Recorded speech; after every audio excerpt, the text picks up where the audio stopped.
Abracadabra, create what you speak with Speak-iLan Azoulai.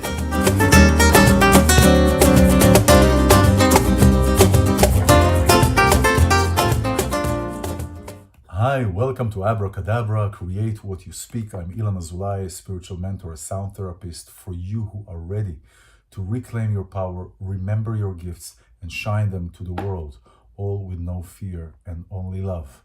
This is an empowerment program where I bring artists, spiritualists, scientists, educators to shine, to show their gifts to you so you can be encouraged, and they are in their gifts, loving their world, loving their life, and so can you. My guest today is Ashley Gadarowski. She is a board-certified sexologist and a sexual health educator and sexual pleasure coach. She's the owner of Emerald Sexual Health Consulting.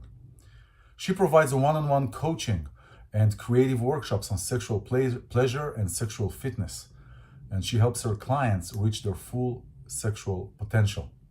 You can find her hilarious educational web series, Just the Tips, on TikTok and other social media platforms.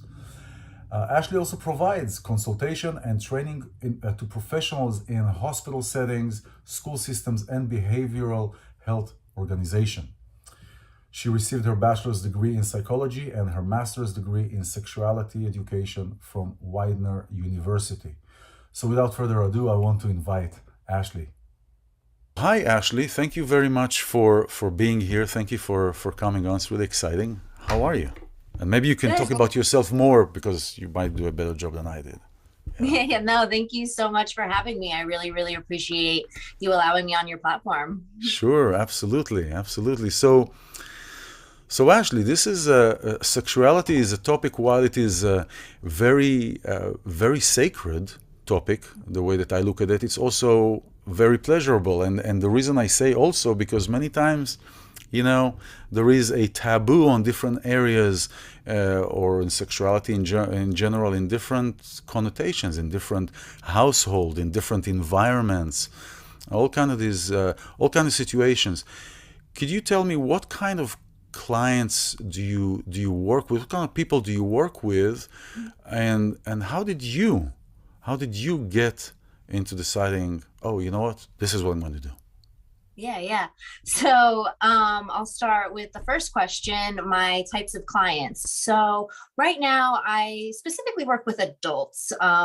I have clients who are seeking sexual pleasure coaching and sexual education. So some of my clients have a specific issue that they're dealing with. For example, I have clients who are struggling with erectile dysfunction, orgasm problems, maybe issues where their partner isn't as sexual as they are. So trying to navigate the complexities of their relationship. And then also I am trying to seek professional clients. So people who work with kids or other patients, other adults. So for example, I want to help doctors with their medical practice, helping them with sexual health outcomes and really making sure that they are providing their patients with really good sexual health care, whether that's offering them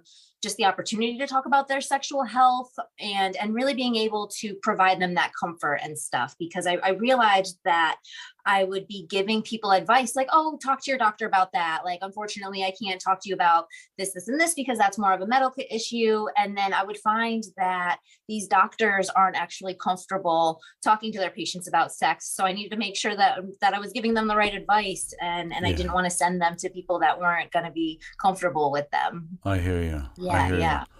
Mm-hmm.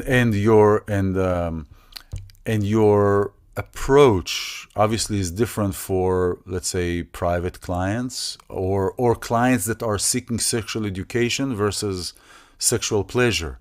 Is your disposition different, and which one do you prefer? I mean, you do both because it's work, but which one do you? Yeah. Yeah, so I was actually on the path to become a sex therapist, but in my studies, I found that education in and of itself is therapeutic. So that's why I provide one on one sex education to adults. So I have this one client who really just said that he's just really curious about sexuality and from more of like an academic perspective too. So he asks me questions that are like, oh, what's the difference between sex education in Europe and America? So then I go through and we talk about that kind of stuff. But then also we talk about BDSM culture, tantric sex or tantric. I always forget if it's tantric or tantric. Depends And then we go which part of the through. world you are from. Yeah, that's true. Yeah, the pronunciation and stuff. Yeah. And then I obviously don't want to offend cultures because I am No, no. adopting Yeah. things from other cultures, and so I want to Yeah. be mindful of that when I'm educating and stuff. And yeah. So Oh, that's cool. That's cool. hmm So, did you grow up you were born in the States? Yep. So I'm from Connecticut. Glastonbury, Connecticut is my hometown, but I'm outside of Philadelphia right now in a suburb called Devon. I But I see. might actually be moving back home because yeah, student loan debt has making it a little impossible to pay my bills. So Oh, coming out to Connecticut you soon. said student loans? Yeah, Okay, student okay, loan okay. debt. Yeah. Okay, I Oh, see. I geez. hear you. I hear Yeah. you. I hear you. So, going into going into sexual educations, sexual pleasure, working with all this kind of in that subject, in that topic, how did that? When did that start? When did you decide, or when did you realize that actually, oh, this is what you want to do, and is it or is it a process of you always wanted to do it, but you were afraid to say it until you got to a certain point in life and you said, you know what, I want to do what I want to do, Mhm. Mhm. right? Yeah, so I grew up. I tell people that growing up in the 90s you had two extremes. It was very hypersexualized and very sexually repressive. So Yeah. just growing up and seeing how the adults talked about sex, I it just kind of drove me crazy. And so then that kind of drove me to be super curious. And so I would sneak HBO shows like Real Sex, and like this is as young as like sixth grade. So sorry, I hear you. mom, about that.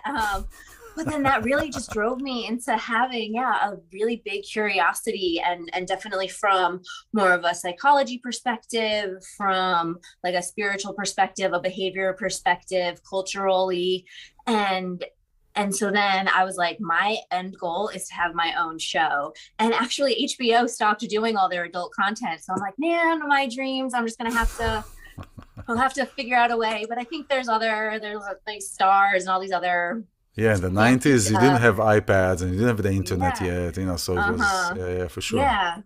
And so eventually maybe I'll have my own Roku channel or something, but definitely the end goal is to have my own show and all of that and stuff. And explaining that to my family was kind of scary, but even my mom grew up, I think, watching Dr. Ruth. And so she was even like, "Oh yeah, you're going to be the next Dr. Ruth." And Yeah, but there's she said, nothing, "Go for it." Yeah. yeah, but So there's that like nothing sexual about watching, not at least when there's no turn on. Let's put it this way: when you mm, watch Dr. Ruth, right? It's yeah. educational purposes, Yeah. right? So, Yeah. so I guess your mom may be more, or parents may be more accepting of, oh, you're listening to Dr. Ruth, that's educational.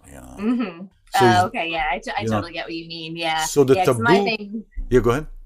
I was gonna say because my thing is gonna be a little more adult, and yeah, Yeah, definitely don't yeah, want my for family sure. seeing the stuff that I'm creating and stuff. Yeah, That's a. You just tell me when your parents are watching, and I put a white thing so they or a bleep so they don't hear it. There, I'm just kidding. yeah, yeah.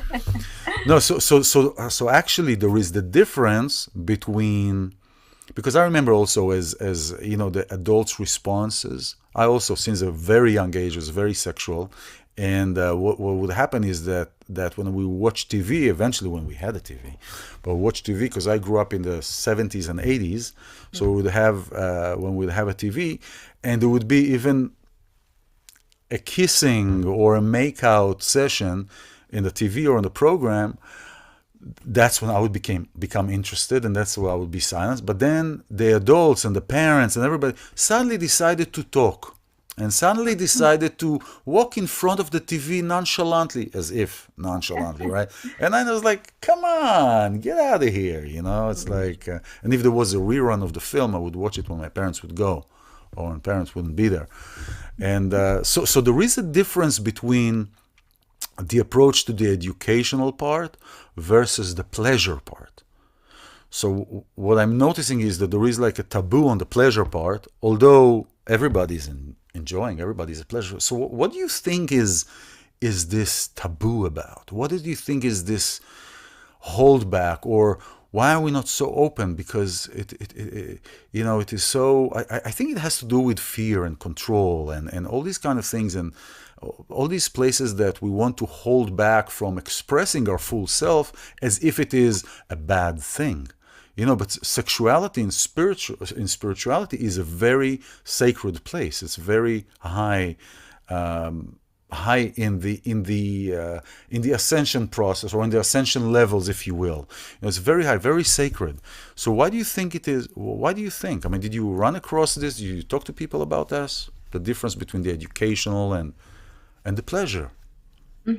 Yeah, one of the reasons why it is taboo, and I think you nailed it, the word control. I think just other people want control over other people's behaviors, and sexuality is one of those behaviors that it is easier to control, especially like the outward kind of expression of it, like not allowing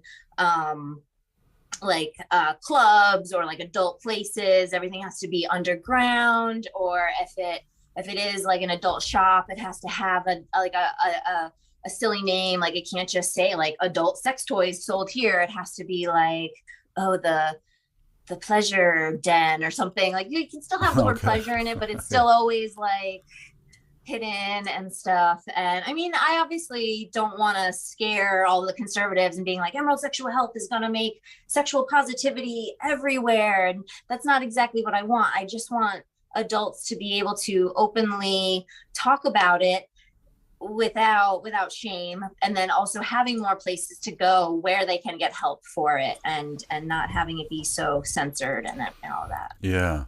So Yeah. yeah, you're in Connecticut. I lived in Boston for Mhm. many years, almost 2 decades, and I know that in Boston there are also, like in the East Coast, this whole area, there are certain rules, or where you can have, for example, adult clubs or all these kind of things. In Boston, you couldn't, so you had to have it in Rhode Island and all these kind of places. So I understand. I mean, here in LA, you just see live nude girls thing. So I think it's a different in a culture, and a different in maybe in Connecticut or Pennsylvania versus LA. Mhm. You know, I Yeah. think. Uh, do you have people that are so suppressed or so oppressed that they are haters?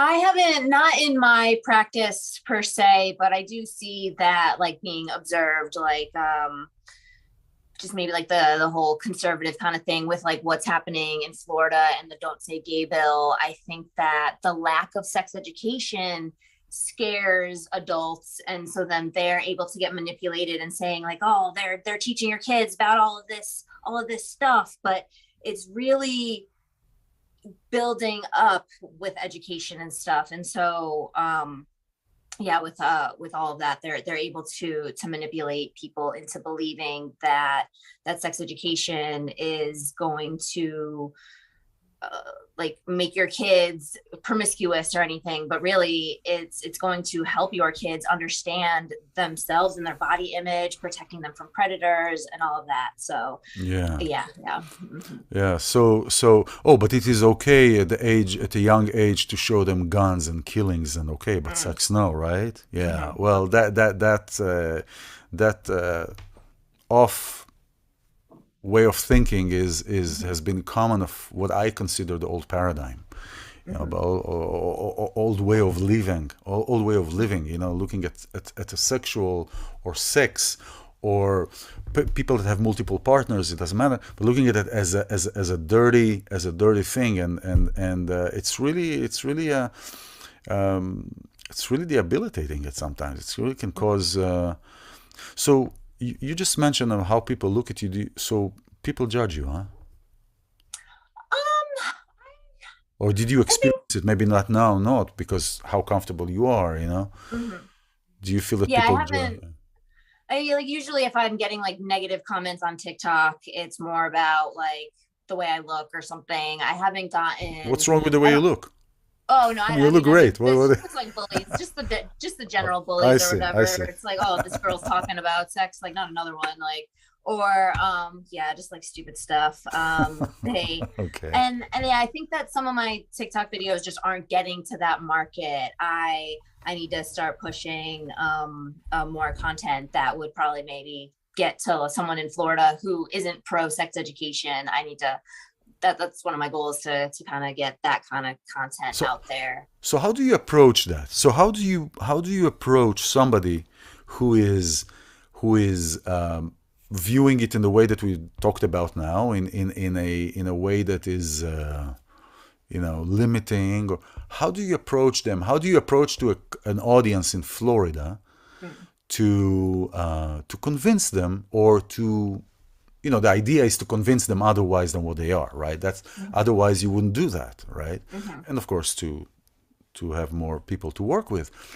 But how do you approach somebody who is in that anti place to convince them otherwise, or to show Mm-hmm. them otherwise, so at least they're not judgmental? Maybe they can just be accepting, they don't want to do it, but at least they're not judgmental. Mm-hmm. How do you go about that? Yeah, so what I would do is I would try to get smaller groups of parents together to really have a discussion and really try to get at why they don't want sex education provided. And so I would definitely then listen to them and hear their concerns and then even write it down on the board, like create like I have all these like sheets of paper that I would bring into the classroom and we would brainstorm and then I would really talk about okay, why do we have these concerns? And then really go through the types of sex education that these parents should have gotten in school when they were younger and trying to address their concerns because some of these parents might have had a traumatic experience. So my goal with, say, if I had an opportunity to work with parents in Florida, I would really want to tackle it with smaller groups. So, and like have them in a circle. I want those parents to have the opportunity to talk about their concerns and their feelings and even have a whiteboard and write them down, brainstorm all of these concerns, and then talk about why they have these concerns and really showing them how sex education is going to um, address these concerns. Or like, for example, a lot of parents never got sex education throughout their lives. So really providing them the education that what their kids are going to get. And so that parents aren't uncomfortable or they're more prepared when their kid asks a question. And sometimes parents just have to ask their kid, well, what do you think that means? So for example, if the kid asks like, what does losing your virginity mean? All you have to do is ask the kid, hey, what do you think that means? And then you can kind of gauge their perspective and how they're having an understanding of what the term means. And then you can either correct them, you can say, hey, I'm just going to need a minute, I don't know the answer either, I'm going to go look it up. But giving them the chance to ask the question and then saying, hey, I can get you the answer, but just giving these parents the opportunity to talk about what's bothering them and then really addressing their concerns from a humanist level. And I don't like how it's politicized in these ways Mm-hmm. that are so like creating anger and all of this. And so yeah, definitely trying to heal all of that trauma Yeah, from what they might have been experiencing. yeah. And so you have, I assume, religious people coming to you, or you know. I haven't yet. I'm gonna like I need to I think be more active with trying to get my stuff out there. So I'm gonna start hosting more workshops where it's like, hey, parents, come to me. I want you to help, or I'm here to help you talk to your kids about all of this kind of stuff. And then I feel like the people who are coming to me already have an understanding that sexuality is important. And so I haven't broken into that market of those folks who just really don't like it yet. And so I will eventually, hopefully, as I grow bigger, get that publicity to where I am getting those folks who want to. That's great. That's great. Yeah, it'll be interesting to hear how do you maybe a child or a kid or a teenager of a pastor, for example, or a teenager of a pastor, there's parent or mother or father or whatever. That would be interesting. I want to talk about I want to go back to your early years, right? Did you have any? Did you have any judgment as a kid? I mean, did you hide your infatuation with sex or with sexuality because maybe kids would say, oh, Ashley is this, Ashley is that, and all this kind of stuff? Did you have? Yeah. Yeah, I was gonna say, I think when I was younger, yeah, definitely I kept it from like the adults and stuff. So I would sneak like the HBO shows. So I would wait until like it's super late or and like have the TV on really quietly. But then I think when it came to my friends, when I was younger, I remember a boy in my lunchroom class, like we were in line at the lunchroom, and he said, girls don't masturbate. And I was like, yeah, they do. And so from there, I remember like kind of explaining to like the kids in my class, like just little things. And I mean, I could obviously tell like if they were like skeeved out, and I was able to tell like social cues, but I really was just comfortable talking about it. And I wanted the kids in my class to know that they needed to talk about it before they were comfortable doing it. And I would like listen to music like TLC and Salt and Pepper. And it was like, you got to talk about sex. You can't just do it. And so I was trying to always push that. And I was always the girl that was like, all right, make sure that the party has condoms and nobody's going down to the basement without those. And yeah, so just. Was that, did being, was being in, more the real party organizer, so to speak, made you more approachable by people, or people were more intimidated, or kids? I'm not sure. I feel like our friend group was pretty tight. So yeah, I wasn't like hosting parties with like the whole high school. We were, I think. No, I get it, but yeah, but you are vocal about that. So, I would think if I'm taking myself back to that age, to teenagers, so she's open about this. Kids may feel, they feel intimidated because they feel because you are so free about it and they are not. So it could be either intimidating, or if it was me, it would be inviting. Because it was. You're open about it, so it's cool. So we can talk about that, or we can, So did you didn't feel any of that? Because I've talked to other interviewees and clients and talking about sex, and especially because of being a woman, much of the experiences of the people I talked with experienced either bullying, either judgments, and all these kind of things. But it doesn't seem like you were experiencing that as much or as often. Yeah, I don't recall like bullying or anything. I think like general stuff. I mean, I got called a dyke in high school for dating a girl and that kind of stuff. But I don't think it was like I wasn't getting made fun of because I was curious about sex. I think it was just the standard. That's what kids would call you. Like it was just mean. People were just being mean, So I don't think it had anything to do with like my goals as wanting to be a sexologist or anything. Okay. And now you have your master's in sexual education, right? Yeah. Yeah, and the BA in psychology, right? Yeah. Okay. So for you who are joining right now, I'm talking with the wonderful Ashley Gadarowski, right? And she's a sexologist, and she helps people reach their full sexual potential, pleasurably and educationally. So I said pleasurably first because if you're not having fun, I don't want to learn that. It's not. So if you're joining in, we'll put all your information here, and your website will be listed down here.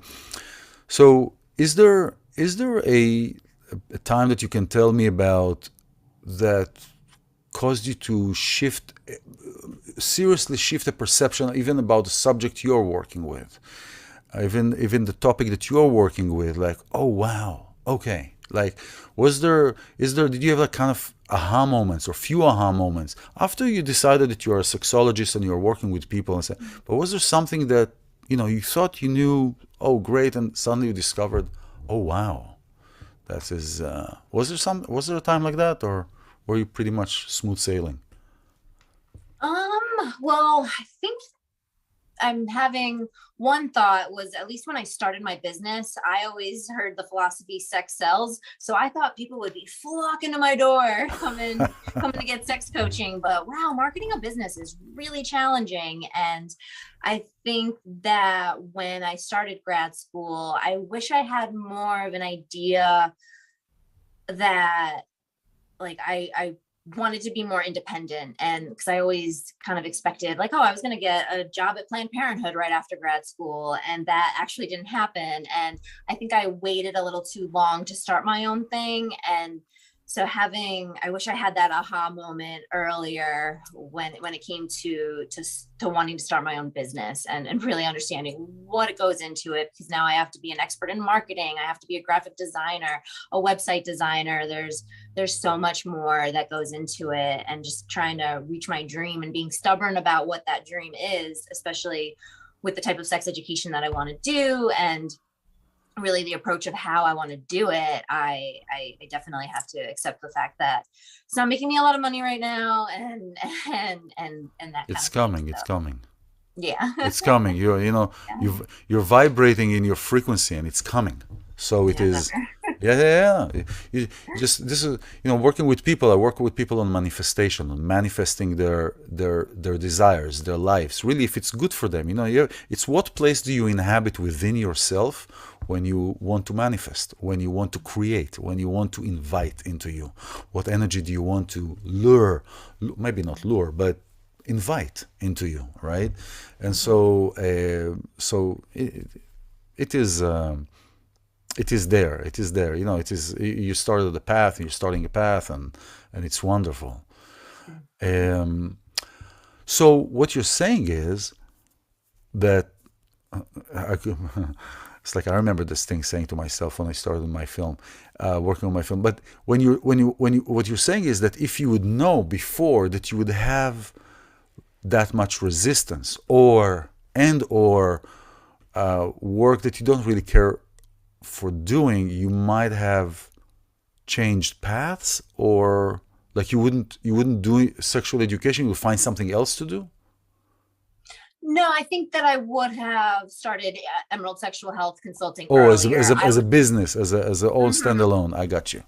Yeah, I was kind of waiting for things to like open up and job opportunities to open up, and I was expecting like the world to just be like my oyster or something, and all these opportunities weren't happening. And I was like, oh well, I actually gotta be more active with making my dreams come true, and not waiting for Indeed to show me a job that I was happy for, because I don't think that's gonna happen. I don't think me and Yeah. capitalism don't go. No, no, no. Yeah, I could see that. Yeah, no, you don't, you can't fit a square around you, Yeah. And no, I totally get that.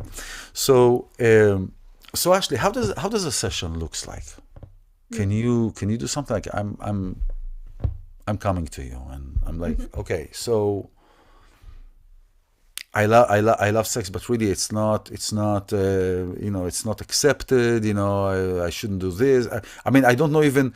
I'm trying to remember what limitations I can put on, because I don't identify with any on that. So it's kind of like I'm trying to go as a child and remember my hang-ups about certain things that I thought, oh, this is how it's supposed to be.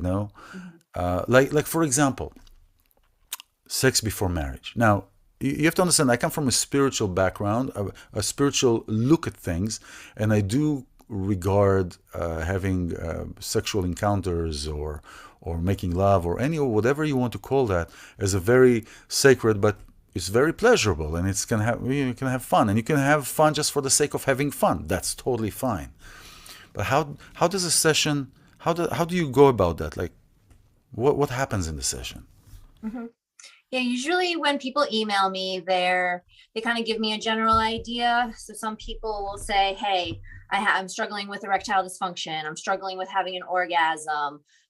What can you do for me?" And so I offer the sexual pleasure coaching program. And then if somebody is reaching out to me, say they have a problem where they need more education.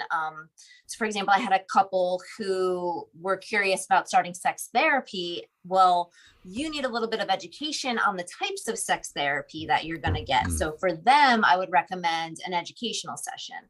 So for the coaching program, the first session is an assessment. So I would go through and I really do like a little sexual history interview and kind of talk about what is going on with the problem now. And then through my assessment, I develop a plan. And some of that plan could include deep breathing, exercising, some Kegels, maybe journaling, more talking, maybe some of the educational sessions that I have, I'll blend into the coaching program. And so we just kind of go through different sessions there. And then for like the educational sessions, it really just looks like a one-on-one webinar. So you're basically getting like a 30-minute lecture that's just one-on-one. And then it's a little more interactive. So you can totally interrupt me, ask questions, because you're not really interrupting anybody else's learning process. And then it's really customized and tailored to your needs. So like, for example, like men are super curious about like female anatomy. So I have a guy that I was teaching about the female anatomy and different pleasure spots and then really going through and blending education with like mindfulness, deep breathing, actual exercises. And then another piece to my personal education side to the business is the sexual fitness program, which is all these different workouts and foods that you should be eating in order to really get your body working to its max potential when it comes to sex and sexuality. Yeah. So it is, and you have to take care of your body because you can dehydrate. I just read this morning, somebody sent me from Israel, an article in Israel that an Israeli woman, after 5 hours of straight sex, she started palpitating and then she died. So she probably was dehydrated. I mean, I don't know the entire story. She probably was dehydrated, didn't have enough food, was on drugs. Who knows what, that the body is going into an overdrive when you're having sex, and you have to take care of things, especially if you have some substances inside you, and the sugar drops, all these kind of things that are basic things. And interesting. So, sex is not only sex. Nothing is really what it is. I mean, there's always something behind it, or something that fuels it, or something that, and many of my clients are women, and what I find is that certain types of sexual partners that they would acquire, so to speak, they acquire them because of their wounds. So it's not only a physical thing. Okay, because many times, you have a sexual hang-up, so you have a sexual fear, or a woman would have pain when there is intercourse. It shows on extreme trauma and extreme sexual trauma that has to do with sexual trauma. Because when a man is entering a woman and she has pain, and it's not that she's not lubricated, but she has pain in that, so it is definitely showing on things behind and beyond what appears to be just, why can't you have sex like normal? Some people would say that. So it is when somebody comes to you, because I that's how I see that, and that's how it is really. Many times when the clients come to me and they're looking for men, or they have men that they just divorced or went through all kind of processes of separation, they're describing a lot of things that were with that partner, and just the first sentence I could tell that the woman is wounded, not just from that last partner, but from childhood, and when you are in a certain place of feeling less of yourself and not sure about yourself and have low self-esteem and have been shunned down and have been picked on, and you pick a partner, or you pick somebody to have sex with many times that matches that trauma event. Okay, so do you go into uncovering layers of sexual abuse, sexual trauma? Because sexual trauma, sexual abuse, rape, all these produce a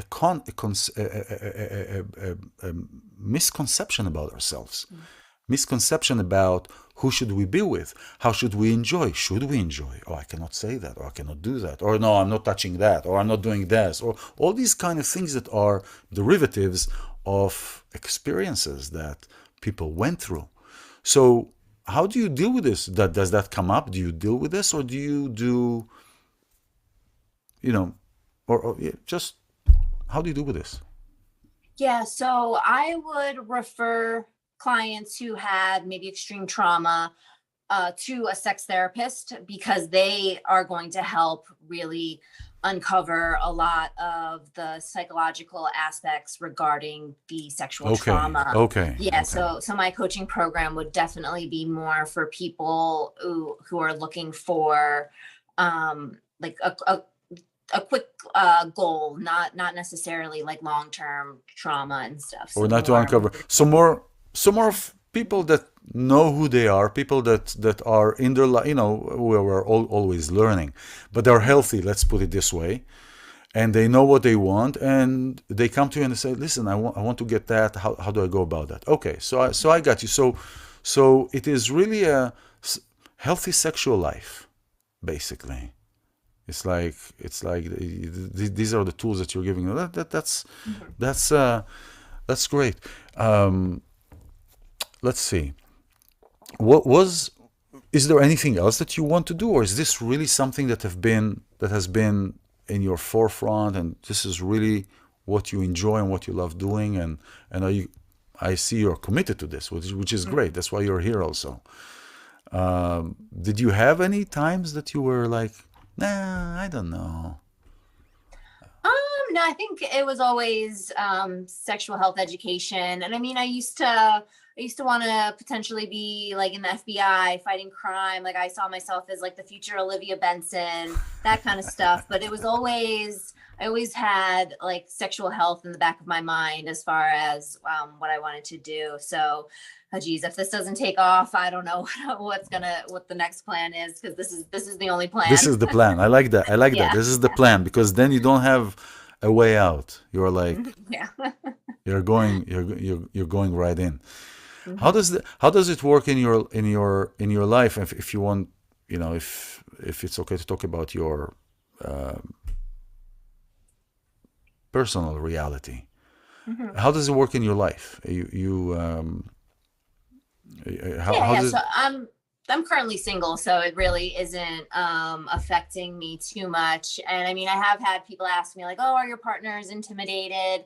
Not really. I think sometimes people can get a little shocked with maybe how open I am, but I am comfortable saying what I want, and if I'm not satisfied, I'm comfortable saying it, but I'm not going to be jerk about it, So that's great. That's great. I love that. That's great. That's great. Yeah. That's the best. I mean, isn't this what you're, if as you are continuing this education and this consulting and working with people, you're obviously going through your own journey, your own life journey, and discovering what it is and what it is not for you.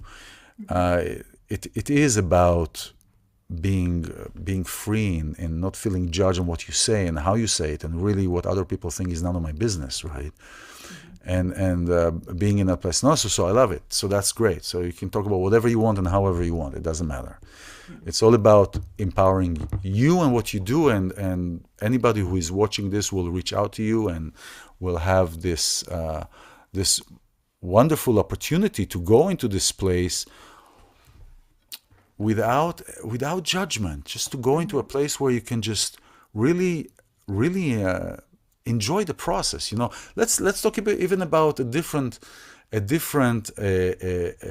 topic. Somebody's going to, we're talking about this. For example, we were talking about earlier about this BSA workshop, right? This workshop,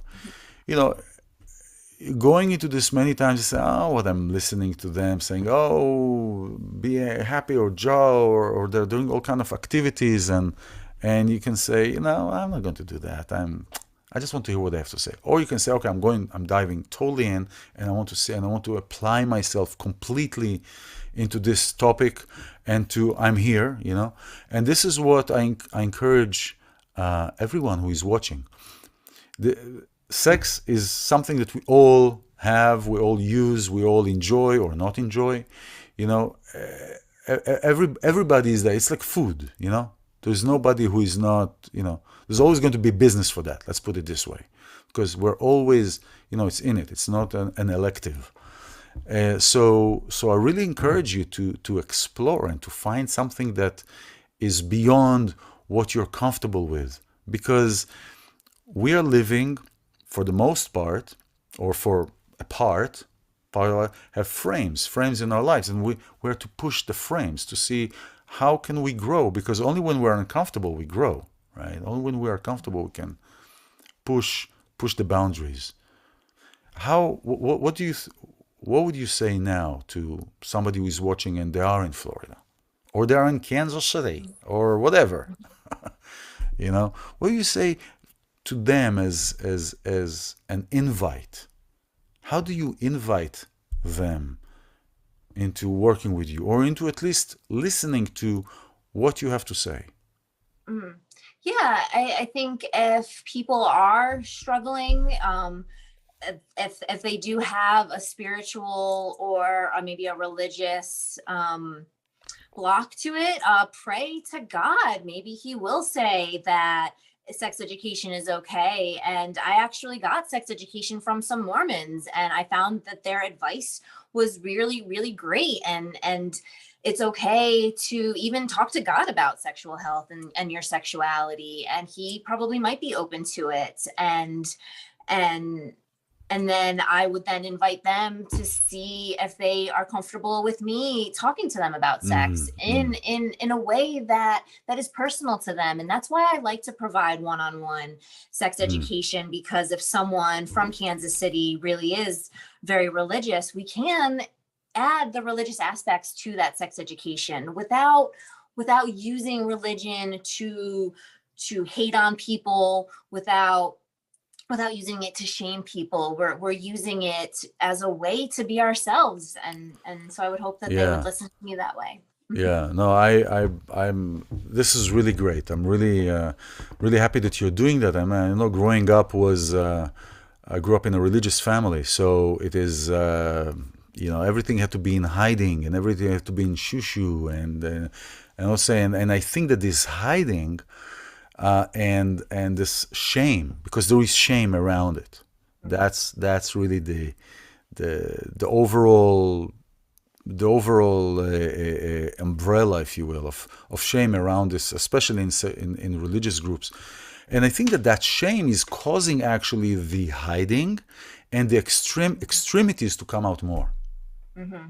That's what I think. I think that shame is causing the extremities of anything, for that matter, to come out more and to display itself from a place of obsession, need. Why? Because it was shunned away. It was hush, hush, don't talk about it. No, you get punished. You will be punished. You'll go to hell. This is the kind of stuff I'm telling you that I grew up with, right? You go to hell, or you won't be able to have kids if you masturbate, or all this kind of stuff that is that is exactly. So, you know, so I grew up with it, and I think that shame is really causing to have it in extreme, and to cause it to have it in hiding, and it affects other aspects in life, because if you're hiding, that means that you're lying, and if you're lying, that means that you're not saying the truth.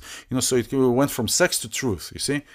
You didn't say this, you're hiding, you don't get punished, you're going to hide it better, you're going to mask it better. I'm going to hide my magazines instead of the boydom, instead of the attic where my mom threw away all of this when I was 10 years old or something. I was like collecting this as I was very young. I mean, at that time we didn't have iPads or any of that. It was paper, it was magazines.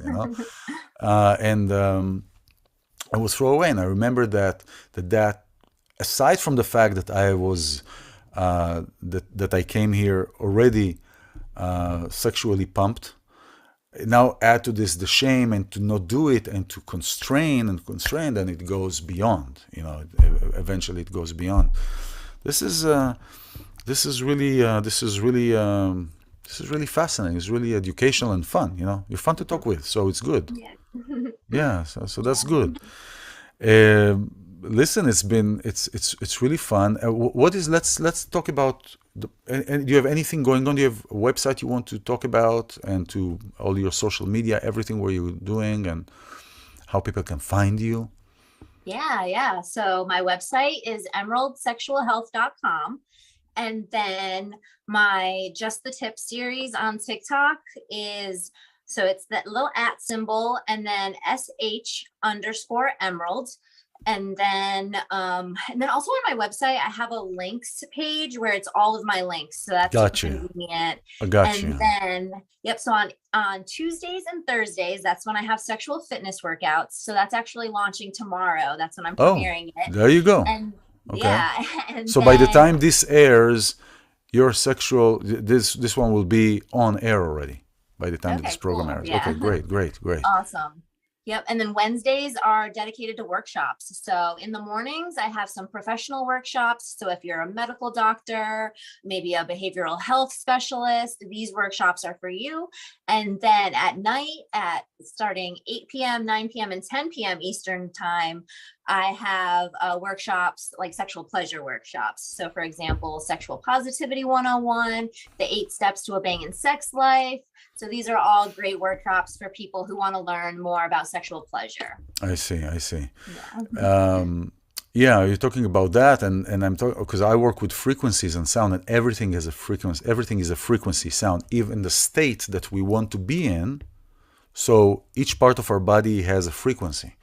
So working with the frequencies can bring you back into harmonization of your core, like default, system default, right? And in addition, we'd ask, well, what do you want to be? What do you want to achieve? What emotions or what state, what feeling do you want to elicit? And so there are frequencies. I would use different frequencies for that, including, for example, as Sacha Baron Cohen says, sexy time. To induce sexy time. That's awesome. Yeah. To induce sexy time, I got some frequencies for sexy time. So it is an interesting. I've done many workshops with people in different disciplines. For example, focusing. For example, yoga. I haven't done work with anybody who is a sexual educator or sexual pleasure educator with sound, but it comes to me as courses are happening, and you have, or at a certain part of your course, working with frequencies. That is something that is just popped into my mind. So now you're doing remote work and physical work. So these Tuesdays and Thursdays, are they remote work? Are they Zoom work? Or are they how is it? Remote or personal? Yep, it's over Zoom right now. And then, of course, if I could get my hands on a studio, I would love to maybe open something where maybe like a little sexual health center. Emerald Sexual Health the Center or something. That would be so cool. But yeah, right now everything's just remote. And then of course, if people are in the Philadelphia area, I do in-person sessions, but it's still it is still mostly virtual for even the coaching program. Okay. Sounds good. This is really educational. This is really good. You know, I would like for you who are watching to entertain the idea that this is education. Let's start with entertaining. Entertaining meaning, think about that. Look at that. See how it affected your life. See how your life affects the experience that you're having when you're having sexual experiences. The way that you look at things, how does that affect your outlook on it? And really, really important. I mean, you know, in the old days, it's like, no, don't talk to kids about sex. And then we talked about this in the beginning. But we are in a different time where not talking about it is not going to make it go away. Not talking about it is just going to increase its pressure on the hiding side, on the other side. And kids today are very saturated with information. They're saturated with friends. The entire world is at their fingertips. You know, so you're just going to create a tear between you and your children, you and your kids, if this is the situation where your kid is interested, or even you as a parent to preempt and to talk about this and to talk about different aspects of it. You don't have to talk about necessarily details, but between a man and a woman as children, but as their own body, even as their own anatomy. This is great. This is great, Ashley. Are there any other last blessings or last words that you want to leave us with? Yeah, I would say maybe a sexual mantra. I do that as part of the sexual fitness. One thing is like waking up and saying, I am a sexual badass, or just kind of breathing and allowing your sexuality and your sexual power to be a part of you, or something like I will commit to my sexual health, and these sexual mantras really can help you think more positively about your sexual health. That's great. That's great. I can see that you're really connected to that, because when you're talking about sex and sexual education, anything that has to do around sex, you're very poetic with your hands and your body language. You know, I could tell that. You know, it's like, and otherwise, you know, you're very, you know, it's just an observation. It's just like, which is great, which is like a picture, like a movie. You know, that kind of thing. So that's great. Ashley, thank you so much for being here. Thank you for all your wisdom and your energy and your light and what you bring. And I really hope that you guys can, that you who are listening, can reach out at least to ask a question. Nothing, you know, there's no obligation in this world. Just ask a question, be interested, and see how your life can actually be more enriched with sexual pleasure and sexual education. Totally. Ashley, thank you very much. And thank you so much for having me. Absolutely. And for you who are here, thank you so much for being here. This is Abracadabra. Create what you speak.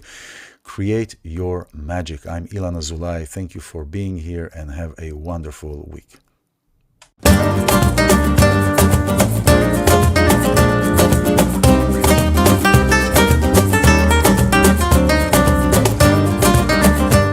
Abracadabra.